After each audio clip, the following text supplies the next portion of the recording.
What if I told you the obsession with ruling the world didn't begin with Rome, not with Alexander, not even with Genghis Khan? The first man to actually do it was supposed to be dead before he could walk. A king who didn't just defeat empires, he swallowed them whole, and then made them stronger from the inside. And here's what should genuinely unsettle you. The system he designed over 2,000 years ago, you are living inside it right now. The loyalty engineering, the psychology of power, still running, still copied, still feared. So think about that for a second. No satellites, no supply lines, no way to send a message across a continent in seconds, and still, one man pulled half the known world under a single throne. What stopped him from taking everything? And how does a child marked for death become the architect of the first true superpower? You're in the right place. This is exactly what the title promised. Today on Time's Battlefield, we go deep into how Cyrus the Great didn't just build an empire, he built the blueprint that every ruler after him desperately tried to copy. This is the birth of the world dominion.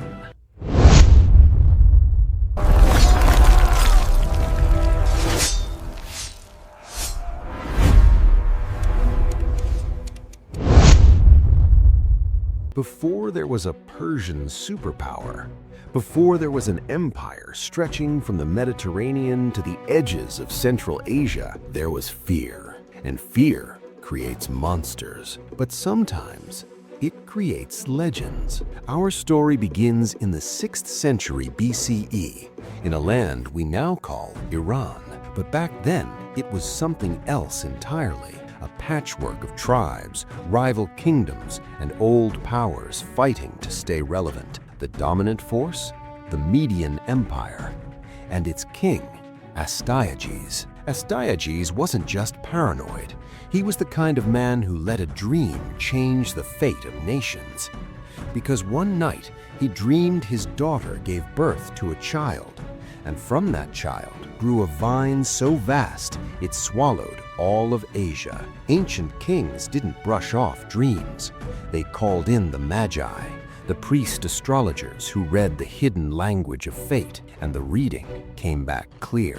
That child would destroy him. So Astyages did what every king does when the future threatens his throne. He tried to control it. His daughter Mandane was married off to a minor Persian noble named Cambyses, deliberately chosen, deliberately weak, someone who could never pose a real threat. But fate doesn't care about political calculations. Mandane gave birth. The baby's name was Cyrus, and Astyages gave the order, kill the child. Let that sink in.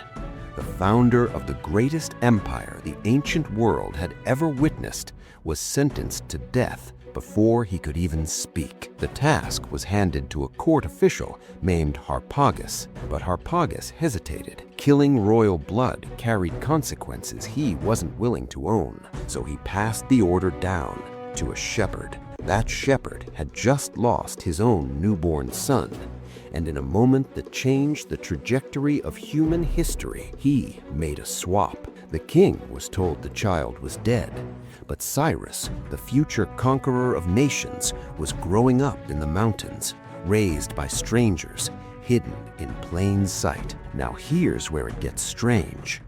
Even as a child, Cyrus didn't act like a shepherd's son. He organized the other children into games where he played king. He handed out punishments to those who defied him. He commanded without being taught how. Leadership wasn't learned. It was in him from the beginning. Word eventually reached the court. Astyages investigated, and the truth came out. Cyrus was alive. Now imagine standing in that moment as Astyages, the prophecy you tried to bury, breathing, standing in front of you. He could have finished it, But he didn't. Maybe guilt, maybe arrogance, maybe a quiet belief that he still had control.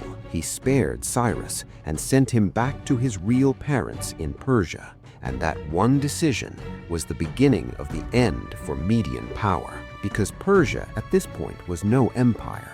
It was the younger, quieter sibling, overshadowed, underestimated, existing in the shadow of the Medes. But younger siblings watch, they adapt, they learn exactly where the cracks are. And Cyrus wasn't just growing up in Persia, he was studying power. To the west sat Lydia, ruled by Croesus, a king so wealthy his name became a synonym for gold. To the south, Babylon stood as a cultural and economic titan, and in between all of this, a restless, rising Persia. Most rulers of this era had one strategy: terror. Burn the city, enslave the survivors, send a message through destruction. But Cyrus was watching something the others had missed. Empires built on fear don't last. Oppression breeds rebellion. Rebellion drains power. And power drained from the inside is power that never comes back. So what if instead of forcing loyalty, you engineered it? That quiet psychological revolution, that single shift in thinking, would become his most dangerous weapon. But before he could test it on the world, he had to overthrow the empire that tried to kill him. And that war was personal. By early adulthood, Cyrus had united the Persian tribes, quietly, strategically, with the kind of charisma that makes men follow without being told to. The Medes still thought Persia was under control. They were wrong. And remember Harpagus, the man who couldn't bring himself to kill the infant Cyrus? Astyages had punished him savagely when the deception was uncovered. Harpagus carried that wound for years. So when Cyrus reached out, Harpagus didn't hesitate. He switched sides. Internal betrayal, external rebellion. A king abandoned by his own. Astyages marched to crush the uprising, but his army defected mid-campaign. His own soldiers turned on him because Cyrus didn't just win battles, he won people. And in 550 BCE, the Median Empire fell. Just like that, the prophecy fulfilled itself exactly as it was written. The child condemned to die was now king. But here's what no conqueror before him had done. He didn't destroy the Medes. Median elites kept their positions. Administration stayed intact. Culture was preserved. The people who were supposed to be his enemies became his foundation. That wasn't mercy. That was genius. And that genius was about to turn west, towards unimaginable wealth, towards gold so vast it became legend, towards a king named Croesus who believed he was untouchable. The concept of world dominion was about to become real. By 550 BCE, the world had shifted. The Medes were gone. Persia was no longer anyone's subordinate. It was rising, fast, hungry, and led by a man who broke every rule of war that came before him. And when power rises like that, other kings get nervous, especially when you're sitting on mountains of gold. To the west, Lydia, wealth beyond imagination, trade routes, the first gold coins in history, a capital city, Sardis, that practically glittered, and its king, Croesus. Yeah, when someone says rich as Croesus, this is the man they mean. But Croesus had a problem. A new force had just swallowed the Median Empire whole, and that force was coming west. So Croesus did what powerful men do when they're afraid. He looked for reassurance. He consulted the Oracle of Delphi, the most famous prophet in the ancient world. The prophecy came back: if you attack Persia, you will destroy a great empire. Sounds promising. Sounds like permission. But here's the thing about prophecies. They don't specify whose empire. Croesus assumed it meant Persia. He was wrong. He marched east into Cappadocia. He thought Cyrus would hesitate. He thought Persia was still organizing itself. He thought he had time. The two armies clashed at the Battle of Pteria. The result was indecisive, and Croesus pulled back to Lydia for winter, fully expecting Cyrus to do the same. That's how war worked back then. Seasonal, predictable, gentleman's rules. But Cyrus didn't play by those rules. Instead of retreating, he pursued, straight into Lydia, straight towards Sardis. Imagine being Croesus in that moment. You're expecting rest, a pause, a breath. Instead, your enemy is at your gates. That wasn't just strategy, that was psychological warfare. Outside Sardis, the armies met again, and Croesus had one massive advantage: cavalry. Lydian horsemen were elite, fast, battle-hardened, the kind of force that had broken armies twice their size. Most commanders would have crumbled. Cyrus adapted. He placed camels at the front of his lines. Camels. Lydian horses had never encountered them before. The smell, the sight, they panicked, refused to charge. The entire cavalry advantage, the one thing Croesus was counting on, neutralized in an instant. This wasn't brute strength. This was tactical creativity at a level Croesus couldn't comprehend. Sardis fell in 546 BCE. Croesus was captured, and now you'd expect what always came next: execution, humiliation, the city in flames. But Cyrus spared him. Some accounts suggest he even made him an advisor. Instead of destroying a former enemy, he absorbed his intelligence, his networks, his experience. That's not just conquest, that's system building. The Greek cities of Asia Minor watched what happened to Sardis, and they made their calculations. Cities like Miletus and Ephesus had a choice: resist or submit. Many submitted because Cyrus had already built a reputation not of massacre but of stability. And in a chaotic, ancient world, stability is the most seductive offer a conqueror can make. One by one, territories came under Persian control, not always through blood, often through negotiation, through strategic mercy, through calculated pressure. And suddenly, Persia stretched from Central Asia to the Aegean Sea. In less than a decade, he doubled his empire. But he wasn't done, because to the south stood the ultimate prize. A city so powerful, so fortified, so culturally dominant that taking it would change history forever: Babylon. And what he did there would inspire rulers for centuries to come. Babylon wasn't just another city, it was the city. Massive walls, advanced infrastructure, a cultural and economic titan that had dominated the ancient world for generations. Its ruler at the time was Nabonidus, and Nabonidus had made serious mistakes. He'd alienated the powerful priesthood of Marduk, spent long stretches away from his own capital, and let internal resentment quietly boil. Cyrus saw it. He understood something most conquerors never figure out: empires collapse from the inside before they fall from the outside. So instead of charging blindly toward those enormous walls, he waited. He spread influence. He positioned himself not as a destroyer, but as a liberator. Propaganda? Absolutely. Effective? Completely. By the time Persian forces reached Babylon in 539 BCE, the city was already fractured internally. When the Persians defeated Babylonian forces at the Battle of Opis, the gates opened, barely with a siege. Barely. One of the most powerful cities on earth, taken almost without resistance. And when Cyrus entered Babylon, he didn't burn it. He didn't enslave its people. He performed rituals honoring their god, Marduk. He respected local tradition. Then he issued a declaration. Today, it's known as the Cyrus Cylinder, a clay cylinder that recorded his policies: restoration of temples, return of displaced peoples to their homelands, including the Jewish exiles. For many historians, this is one of the earliest charters of human rights ever recorded. Now, was Cyrus purely altruistic? No ruler is, but strategically, it was genius. Imagine being a citizen of Babylon,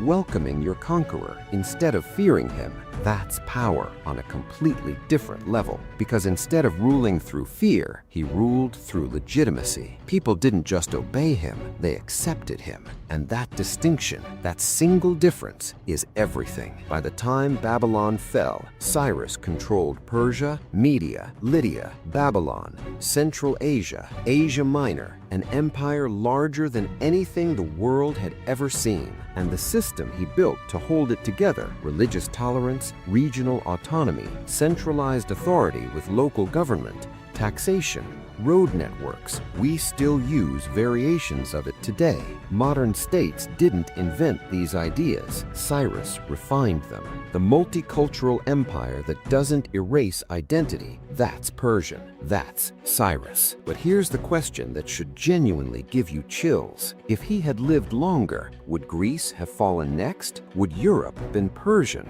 Would the civilization we call Western look completely different today? Because Cyrus wasn't slowing down. His eyes were already turning east toward nomadic tribes, toward the edge of the known world, and this final campaign would test even his genius. Because every empire rises, but every empire is also tested, and the battlefield was about to demand its price. By 539 BCE, there was no serious rival left in the Near East. The man once marked for death as an infant now ruled the largest empire the world had ever seen. From the mountains of Anatolia to the heart of Mesopotamia, across Persia, deep into Central Asia. But even the greatest empires face moments that test their architects, and Cyrus was about to face his. Because beyond the eastern frontier, past the fertile lands, past the organized kingdoms, there were tribes, nomadic, fierce, unpredictable, and they did not kneel. To the northeast lived a confederation of warrior peoples the Greeks would later call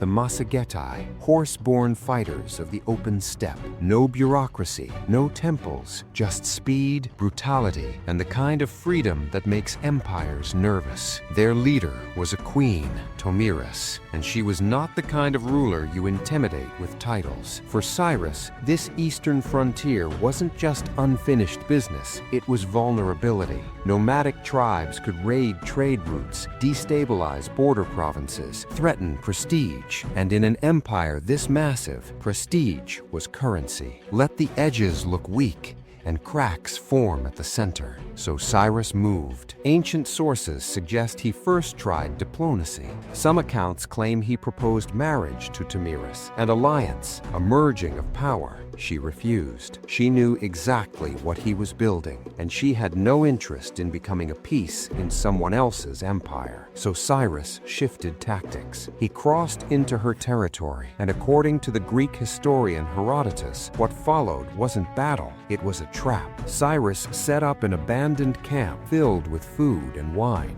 The Massagetai, unfamiliar with heavy wine consumption, attacked, celebrated their apparent victory, and drank. They relaxed. They let their guard fall completely. Persian forces returned quietly and struck. They charged, celebrating, unaware the Persians were lying in wait, ready. Among the dead was Tomyris's son.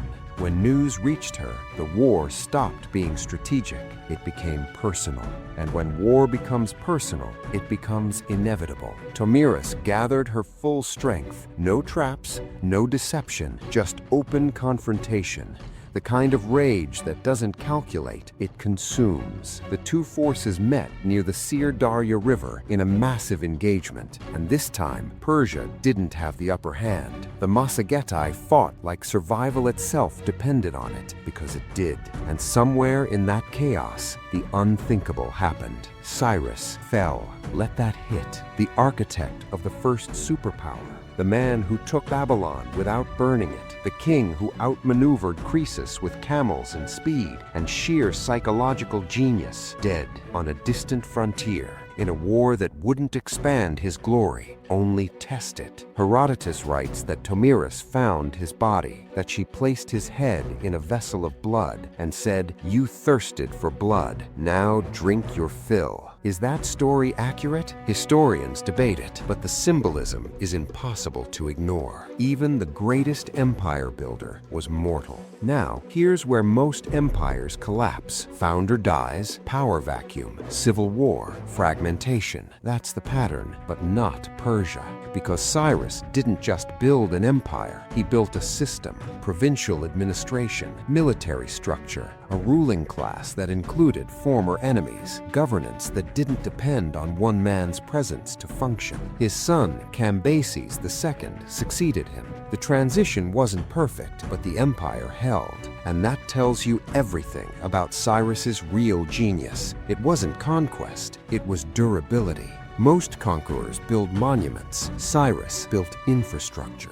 Today, in modern Iran, in a place called Pasargadae, there is a simple stone tomb. No towering pyramid, no massive statue, just a modest structure standing quietly in an open plain. And that simplicity is almost poetic because his legacy was never in stone. It was in governance, in policy, in the idea that empire doesn't have to erase identity to maintain power. When Alexander the Great conquered Persia nearly 2 centuries later, he visited that tomb. He honored it, one of history's most ambitious conquerors, paying respect to a Persian king who had been dead for 200 years. Why? Because Cyrus wasn't just another ruler, he was the blueprint. And while Cyrus's empire endured, the lessons he taught would echo in every great power that followed, whether they knew it or not. Now here's the thought that should genuinely unsettle you. If Cyrus had lived another decade, would the Greek city-states have survived? Would there have been a Persian invasion of mainland Greece before Darius even rose to power? Would the foundations of what we call Western civilization look completely different? History is fragile.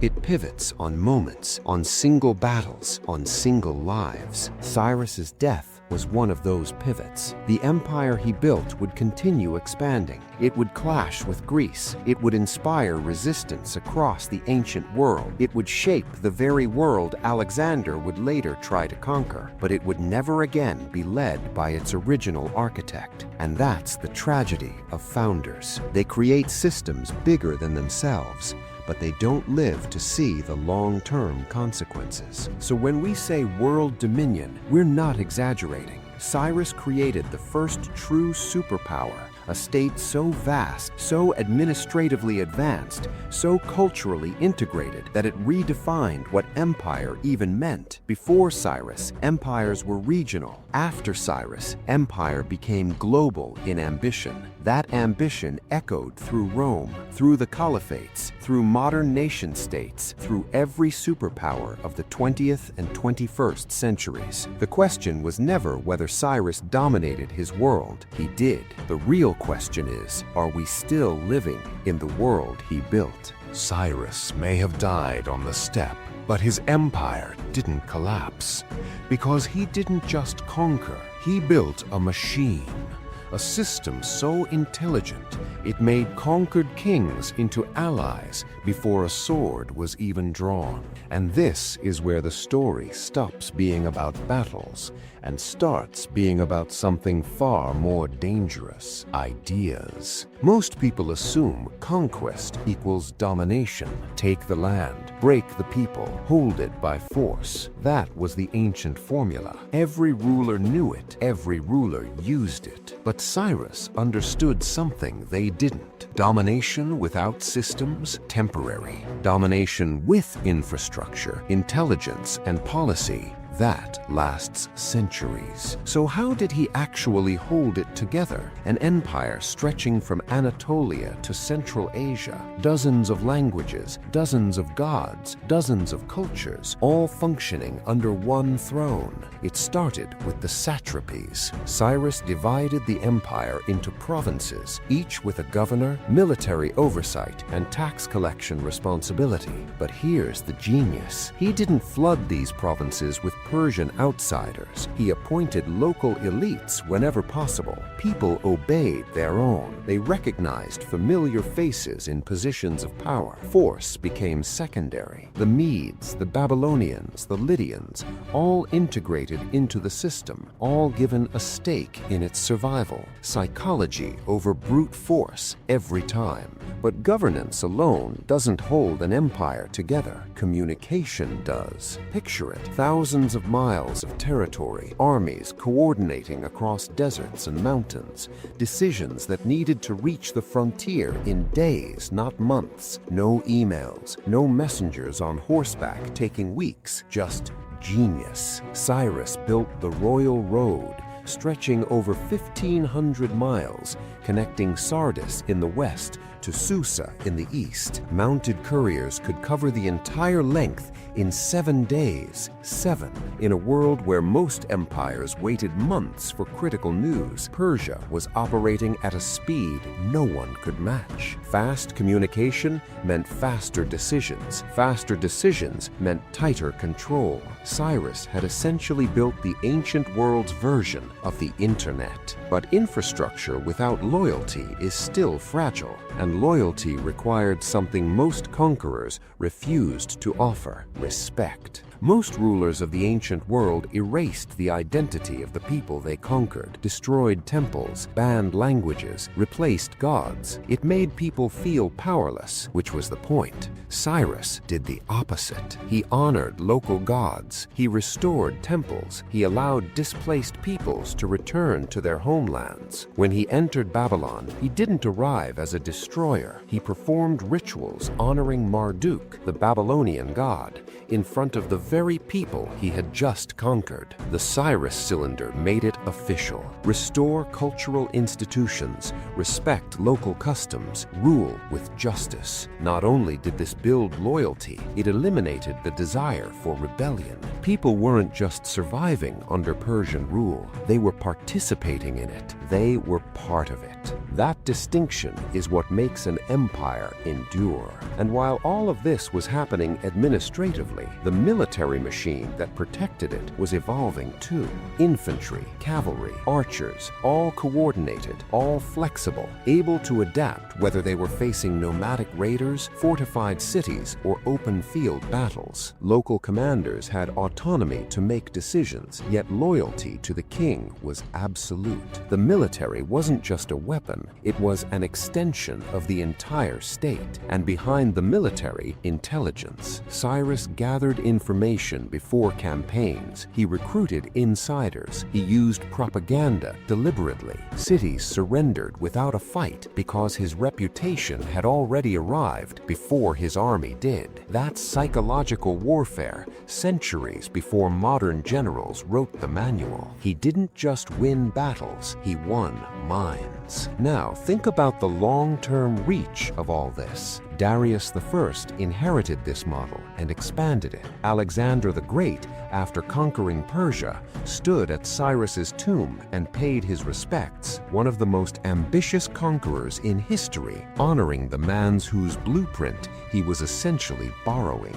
Roman provincial governance echoed Persian satrapies, the idea of a centralized state that preserves regional identity, still the dominant model of governance today. Central authority with local autonomy, religious tolerance, efficient communication, psychological integration of conquered peoples. These weren't just ancient policies, they were the DNA of every major empire that came after. And all of it traces back to a shepherd-raised child who was supposed to be dead before he could walk, a man who survived prophecy, betrayal, rival kings, and nomadic queens, who built something so much larger than himself that it outlived him centuries, and in concept never really died at all. Think about the world today. Borders, nations, regional governance, religious coexistence, centralized power with local administration. Many of these ideas, the frameworks we consider modern, even obvious, have roots that stretch back to one man's vision of how power should actually work. World dominion wasn't just an ambition,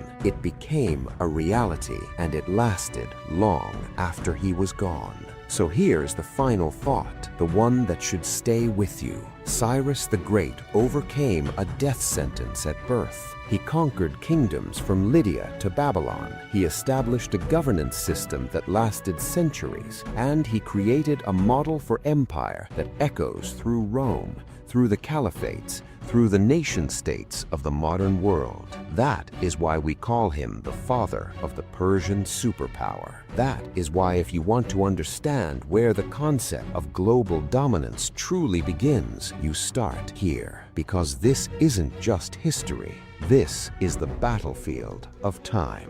If Cyrus's story hit different, drop a comment below. Tell us what part of his strategy shocked you the most. Like, subscribe, and stay with time's battlefield. Because history's deadliest, smartest, and most ambitious players, we're just getting started. The lessons of yesterday shape the battles of today.